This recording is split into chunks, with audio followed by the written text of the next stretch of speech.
Voilà, 16e partie sur la résurrection de Lazare.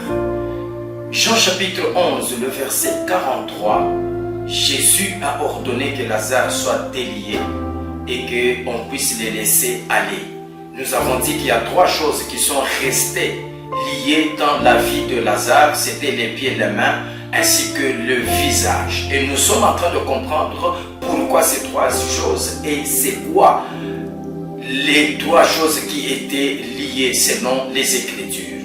Et nous avons dit que Jésus a donné cet ordre, c'était pour éviter ce qui est arrivé à l'église de Thyatire, qui était la 4e église. Nous étions en Apocalypse chapitre 2, le verset 20, et là nous voyons que la Bible dit: ce que j'ai contre toi, c'est que tu laisses la femme Jézabel, qui se dit 1. prophétesse, 2. qui enseigne, 3. qui séduit. C'est que il y a aussi trois choses lorsque on parle de Jézabel. Mais regardez, lorsque nous prenons 2 Rois chapitre 9, du 30e au 37e verset, nous voyons Jézabel et sa mort.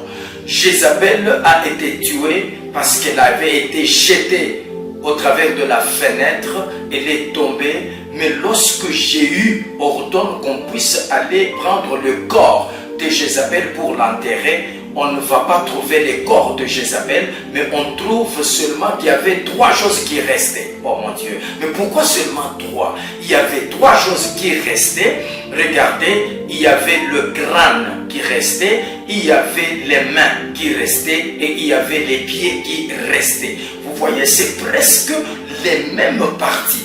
Pour Lazare, nous voyons les pieds, nous voyons les mains et nous voyons le visage. Pour Jézabel, nous voyons les pieds, nous voyons les mains et nous voyons aussi le crâne. C'était les 3 choses qui étaient restées dans la vie de Jézabel. Mais avec les 3 choses, Jézabel fait aussi 3 actions. Ça veut dire, avec le crâne, elle est prophétesse, avec les mains, elle séduit, et avec les pieds, elle enseigne, parce que les pieds symbolisent les ministères ou l'évangile. Selon Romains chapitre 10, le verset 15, la Bible dit qu'ils sont beaux les pieds qui marchent pour annoncer des bonnes nouvelles. C'est que lorsqu'on parle des pieds, on voit l'évangile, c'est ça, enseigner, l'action que Jézabel fait. Et lorsqu'on parle des mains, on voit les œuvres comme étant la séduction, et le crâne, c'est la prophétie. Voilà, je continue prochain.